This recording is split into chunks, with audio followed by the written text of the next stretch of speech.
Hi, Internet. It's Emily SW. Sam. And we are coming at you with another episode of the podcast.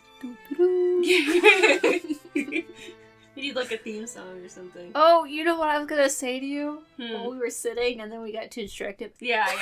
We should write up our script. Oh, pause! Can we pause? Can we pause and do that? Pause! Okay.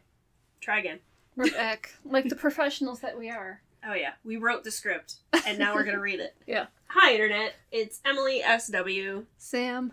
And we are coming back at you with another episode of everyone's favorite podcastle, the Haunted Heart Society Dark Literature Podcast. Woo! Yay! Excited organ music. That may be invested into. Listen, I would put money towards an organ. An actual organ. Yeah. I don't know how to play an organ. No, I don't either. Maybe we could, find an old church with one of those ones. You don't need to... Well, I can tell you where to find a church with a pipe organ. Okay. That still takes us back to I don't know how to play one. The more challenging task is going to be to find an organist who's willing to go into the church with you and play something. Yeah. We wrote the script and we're already off script. All right. Finish reading the script. And then I want to tell you a story. Okay. Make sure to give us a like and subscribe if you haven't already. You can also join us on Instagram, TikTok, Tumblr, and obviously here on YouTube for the strange, obscure, and bygone. That felt good. Yeah. But anyway, so back to my story. I've been obsessed with pipe organs since I was a wee little child, because one of my first memories is watching Mr. Rogers' Neighborhood, and in one episode he went to a church that had a pipe organ, and they had a whole thing about showing the pipes and the way it worked and playing and stuff, and ever since then I think that is why I am goth adjacent. Okay. I think I also saw that episode. Because I also used to watch Mr. Rogers' Neighborhood. It's a classic. I don't remember that many details about it, aside from, the stuff he did every day, coming in and, taking off his shoes and his sweater and feeding the fish. Won't you be my neighbor? And then the extra little world with all the puppet people. Yeah! And then you'd follow the train. Mm-hmm. I don't remember any specific episodes, though. Yeah, the organ one really stands out to me, obviously, because it still lives in my head to this day. I mean, I went to church with an organ, so... I didn't. My family weren't really church people, and anytime we did go to church, there was no organs. Oh, the organs are the best part. Yeah, I know. That's like, this might be disrespectful, but, it's I love going into a Catholic church, because Catholic churches are banger. Yeah, you have all that artwork, and the architecture. And the stained glass. It's fun. It's very powerful. I don't know how to transition. This is not related. Yeah, so anyways, completely unrelated note. You know what Catholics hate? Magic. You know who wasn't Catholic? H.G. Wells. That's right. Perfect, flawless transition. So for today's episode, I meant to say this a little closer to the top. Oh well, it's fine. It's chaos. I am getting over cold, so I do apologize if I sound weird. I'm sick. Feel bad for me. Leave me a comment. Let me know what your favorite cold remedy is. Anyways, The Magic Shop, H.G. Wells. That's what we read. Yes. Short story. Very short. Took me about 7 minutes. Still somehow packed full of stuff. Yeah, I will give it to Mr. Wells. Doesn't matter how short his story is, he gets it in there. This is, I think, this will be the first non-sci-fi Wells we've read. Yeah, that's true. This one, definitely. There's no Martians. No. No mention of different planets or space travel or anything like that. Not a single mention of Mars. No, although at the beginning, when we first started reading it, and he's describing the magic shop window, I'm like, didn't we read this? Because it starts off very similarly to the crystal egg story. And then he even mentions in the window there's an egg of some sort. Yeah. But this is not a Martian spy device. No, and this story is also more lighthearted. Because... Oh yeah, I found it to be very charming. Yes, the main feature, or the main character, the narrator, is a father who's with his young son with a delightful name, Gib. Gip? Gip. No, Gip. He called him Gibbles at one point. Yeah, he did call him I Gibbles laughed. at one point. It's like, well, that's adorable. I But know. what is this kid's actual name? I know, Gip has got to be short for something. It's adorable, though. And so, like, right off the bat, the tone it's just very kind of silly, lighthearted. But I will say, I was kind of waiting for the other shoe to drop. I was like, I don't trust this. We've read a lot of stuff where things end badly. Mm-hmm. Nothing bad happened to the kid. No. Nobody died. No. So, that was nice. Yeah. It was really interesting, though. I was looking at some reviews online, like on Goodreads, and I was just kind of scrolling through them. People either found the story to be very charming and fun, or, like, creepy and sinister. And there was, like, no in between. I'm gonna rock your world. I'm gonna shatter all your expectations. I did find it a little creepy and sinister, but in a, like, charming way. Cozy horror. Because I was kind of waiting for something bad to happen, irreparably. So there was that. But there was also this sense of, like, because I like kids. I would like to eventually have a child. And, like, thinking about if I was in this situation with my young child, I would clock that man. Well, maybe we should talk about the story a little bit. Yeah. But, like, I would absolutely deck a bitch if that happened to my child. Maybe it's like a parental instinct thing. I don't know. I also am extremely paranoid and don't trust anybody, so that could be it. But so basically, the magic shop the title is the story. Narrator and his young son, Gip, they go past this magic shop, and Gip is very excited about everything in the window.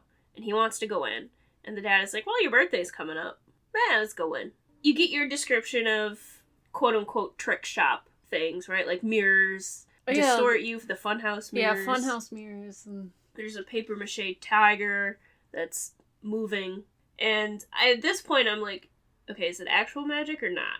And then the shop man comes out and starts pulling glass orbs out of every orifice. Not even orifice. Yeah, out of his pockets. Yeah. Out of his customers' pockets. Yeah.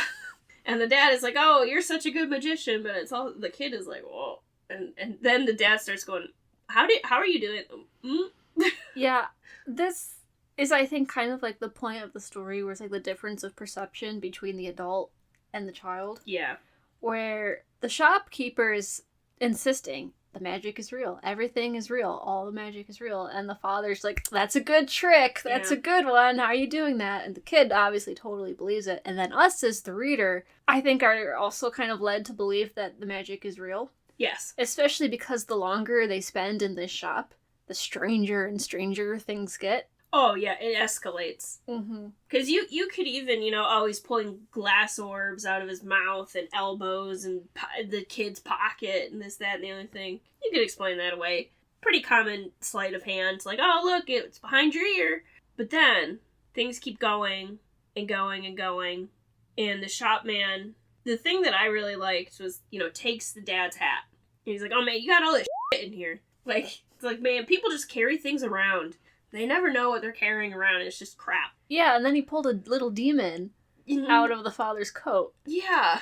And the father says, where'd that come from? And the shopkeeper tells him, well, you brought that in here. So they've almost kind of entered this other, I don't want to say dimension, but it is kind of like another plane of existence. Yeah. Where things from the outside world manifest in different ways. Mm-hmm. So you could say, like, well, maybe the demon kind of represents, like, the father's anxieties. He had to be convinced to go into the shop. He wasn't all in at first. Like, the kid really had to convince him of it. And the shopkeeper starts making him more and more nervous the more they're in here. Mm-hmm. But another thing I thought that kind of maybe indicated that this was real stuff was the shopkeeper's willingness to give the kid stuff. Yes. Yes. Which comes up at the end. They didn't pay for anything. No. Well, no, and I think, because the shopkeeper's also like, well, I know this kind of boy. This is the good kind of kid, or whatever. Like, he's got it. And there's a point where outside, there is a not good child who is having a tantrum, spoiled, whatever. I want to go in there, but the door's locked. And so the dad is like, whoa, the door wasn't locked when I came in. And the guy was like, yeah, it's because you got a good kid. Yeah, you have to have the certain qualities to even be able to enter the store. Yeah, which also kind of fed into, there were a couple of lines where the dad's thinking, it's like, oh, you know, Gip takes after his mother's kind, or whatever. So is his mom a witch? Like, does she pull glass orbs out of her bustier? There were a couple of different points where he mentioned that, and one was near the beginning, and then there was another one where he says the shopkeeper was telling Gip stuff, and the father didn't understand at all.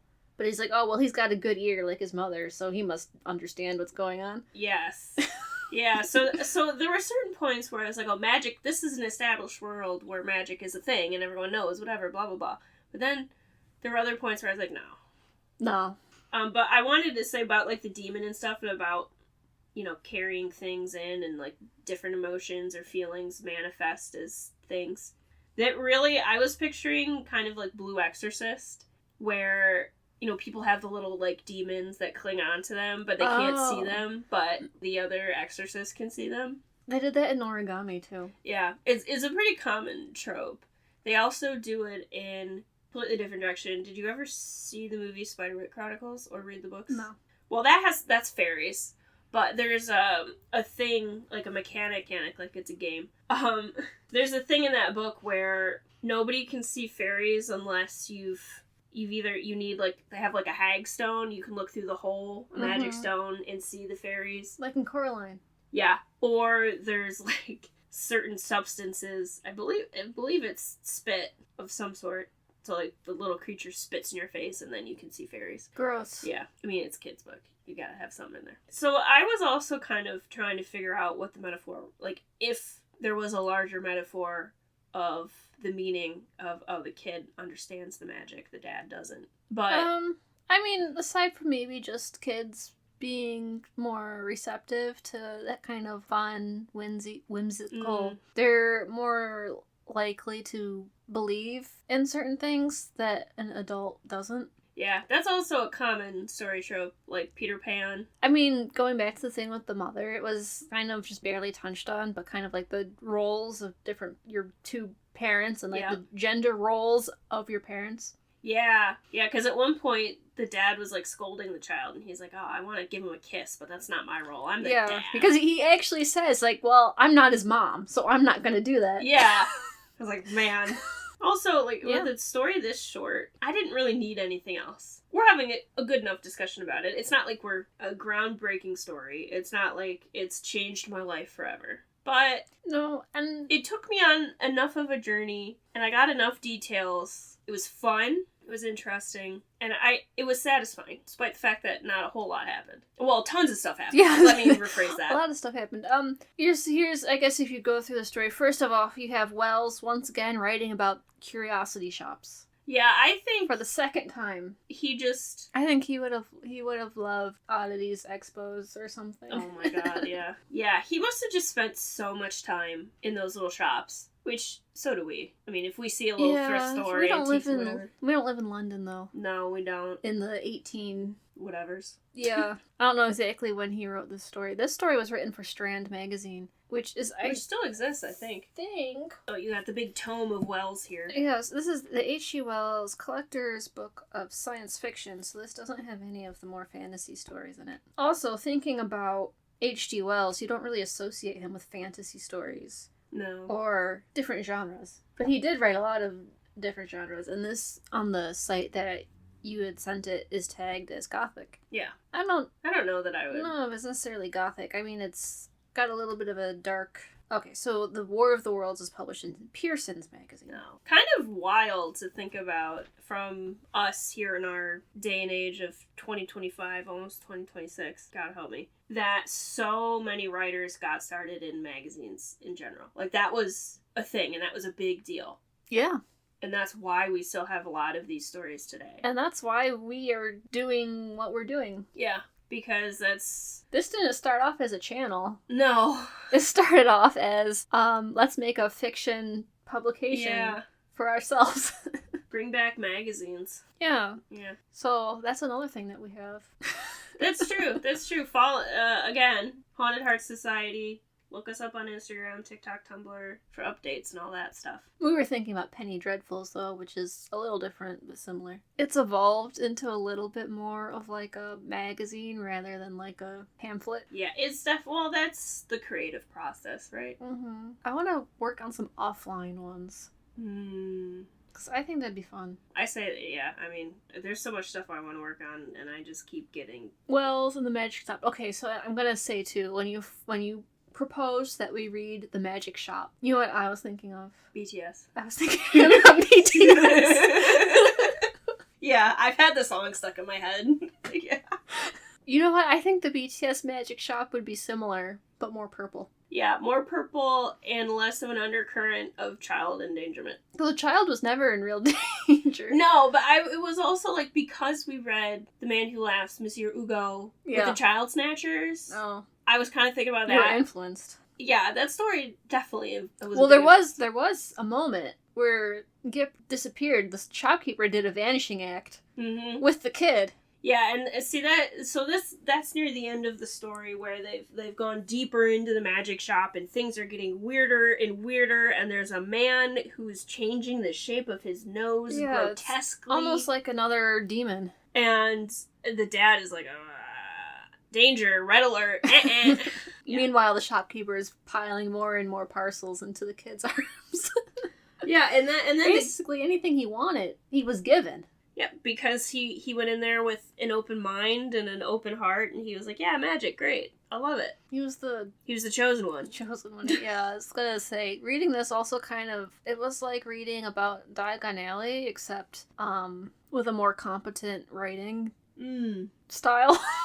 So yeah, and then the kid's like, hey, Dad, we're gonna play hide and seek. You're it. And then the shopkeep takes this big drum, sticks it over the kid, and then poof, no kid. Kid's gone. And then the dad starts freaking out. Which, again, if I were in this dad's shoes, I probably would have started freaking out earlier. Yeah, that was a reasonable response. Yeah. And so now this dad is, like, trying to go after the magic shop man. What the hell did you do with my kid? And then he lunges for him. And then all of a sudden he's in the street. Magic. And there's the kid with a bunch of parcels. Yeah, and you know where the magic shop is? Nowhere to be seen, because it was real magic. Yes. It was real magic the whole time, unless the dad just hallucinated this entire... That's a hell of a hallucination. He just hallucinated buying his kid all these toys. Yeah. Or should say, hallucinated while buying his kid all these toys. But Gip still has got his armful of parcels of magical toys, which have a very Toy Story. Oh yeah, there's sort of magic to them. There's little toy soldiers, and Gip can bring them to life with a word, but even though the dad keeps trying to bust in and see them moving. Dad has never seen them move. We don't know, except we do know, but we don't know. But so now the dad is like, oh, well, that didn't happen. But, the kid knows. Yeah, and he's still got all these toys that had to come from somewhere. Yeah.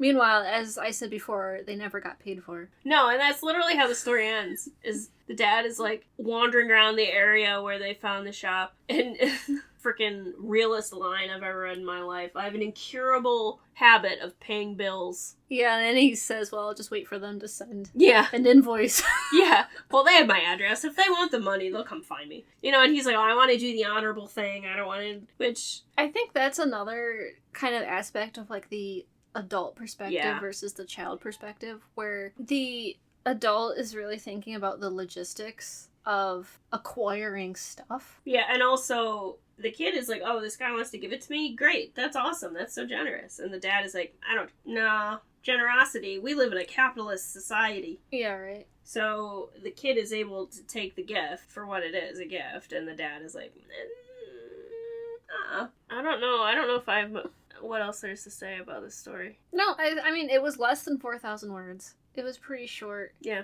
I think we're very smart people, so we can pick out the themes pretty readily. Yeah. Especially, like, H.G. Wells, he's not obtuse. Plus, it's a short story, you can't really be obtuse. Wells isn't subtle. No. In what he's trying to get across. Should we wrap up? Yeah, I don't have anything else to add. No. Like I said, this was a short story. I think we got the themes. Yeah. Very charming. Yeah, very charming. A little undercurrent of unsettling...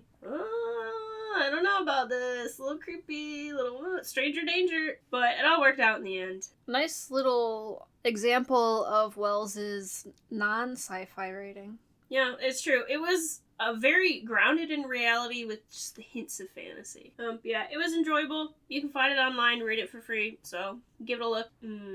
Next time we should write an outro, too. Yeah, okay. For next time. But anyway, so that wraps it up for this fortnight's episode of the Haunted Heart Society Dark Literature Podcast. I've been your host, Emily S.W. No, I don't like that. No, usually this is about the point we say, okay, bye. Oh, you know how I've been signing things off? And we'll be back next time with something else. Or we'll be back another time with something else. That's accurate. Mm-hmm.